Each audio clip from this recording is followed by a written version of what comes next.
So the government's been shut down for a full 2 weeks. When will it end? There doesn't seem to be very much urgency on either side.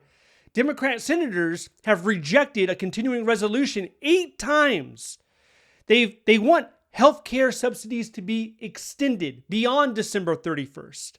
And it doesn't seem like they're going to let go of that demand anytime soon. If they did, if all of a sudden they drop it and they're like, okay, we'll agree to whatever you say, Republicans. If they did that, what was the point of taking a stand? They can look at their constituents and say, well, at least we fought, but failed. And I don't think they're ready for an L at this point in time. They want something. They want some sort of compromise. And the real key to this is, what does public polling say? Right now it says both sides are to blame. But as the days continue and more people pick a side, who is to blame? From the Democrats' perspective, the Republicans hold both chambers of Congress and they have the presidency, so they're responsible. They should be compromising. They should be negotiating, and they're not. And from the Republican standpoint is, the Democrats agreed to this clean CR back in March. It's the same thing. Just agree and then we'll negotiate later. Neither side can come to an agreement, and that's unlikely to change anytime soon. Now, J.D. Vance, the vice president, he recently said, the longer this shutdown continues, the more painful it will get for the federal workforce, meaning more layoffs. We saw over 4,000 RIF notices, reduction in force, layoff notices sent out to federal workers last Friday. So we could be anticipating more. I believe Monday, so a couple days ago, NASA announced they're laying off 500 people, 550 people. So we could be seeing more. In the middle of that chaos, HHS sent out 1,000 RIF notices, and they realized that's a little too much when it comes to the CDC. So they had to rescind the layoff notices to hundreds of their own employees. That's a sign of poor planning. That's a sign that, the competence might not be there.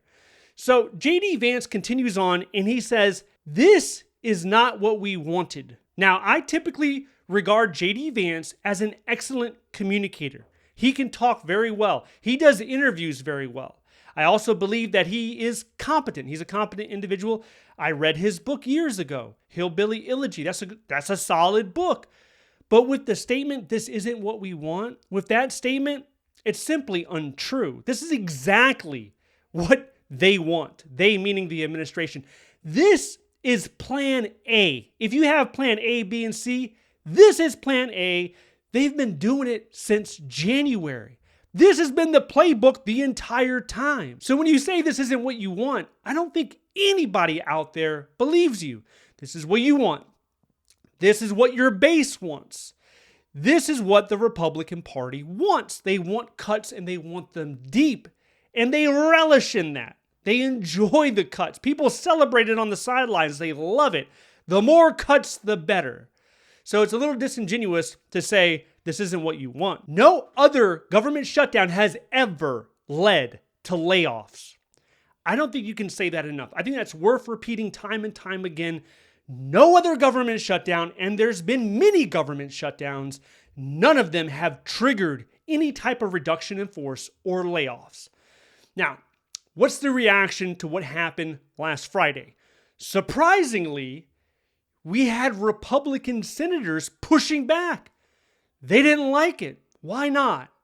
It's because their constituents actually have federal jobs. And when the people who vote you into office, when their jobs are lost, you're going to hear about it. So we heard from a senator in Maine, right? Republican senator in Maine. Then you had one in Alaska criticize the layoffs as poor timing, as being politically tone deaf. And there were multiple Republican lawmakers in the House of Representatives that felt the same way, that are all pushing back. This isn't the time to do this. They question the legality. They question the timing. They question the point of it all. So it's not just the Democrats. You would obviously expect the Democrat senators and lawmakers in the House, they would come forth and they would condemn it and they would criticize it. But we're seeing more pressure from the Republican side doing the same thing. Now, one bit of good news is the troops are getting paid on the 15th. A lot of people were worried about that. But $8 billion was directed. The president directed $8 billion to be reallocated so that these troops can get paid. But it's a one-time payout, meaning that if this shutdown extends to another pay period, the 1st of November, if that were to happen, then the troops would have to scramble and figure it out. Otherwise, they would not get paid. Now, federal employees that are essential and they're still working without a paycheck, they're being threatened if they take too much leave. So we talked about this before, but at the airport, you have air traffic controllers. They're going on sick leave. Something like 10% of them are continually going on sick leave. And the Secretary of the Department of Transportation said if they continue to do that, they will be fired. They will be terminated because these are problem children. Problem children, air traffic controllers, a critical job that the government cannot seem to get enough of. They've been short air traffic controllers for well over a decade. They can't get enough. So the problem of not having these people come into work is to get rid of them completely and to have less and less air traffic control. That doesn't make much sense. Here's another solution you might want to consider. How about paying them? How about paying them their salary? The secretary said they want the best and brightest to join to become air traffic controllers. How can you entice them? How can you lure them or get them to actually apply if you're not even paying them? And why this is such a big deal, this is one of the hottest topics when it comes to the shutdown, is because this is when the public takes notice of the shutdown when it comes to travel. You know, a lot of people go about their day and they don't realize the impact that a shutdown has. But the first indication is, oh no, I can't take my flight. My flight's delayed, or I have to, figure something else out. So when will the shutdown actually end? A lot of people think it's going to be towards the end of the month. The Speaker of the House said it will be the longest government shutdown in history, meaning that it will exceed 35 days. So if this shutdown goes to 36 days, hypothetically, that would put it at November 6th. But it could, hypothetically, it could go beyond that.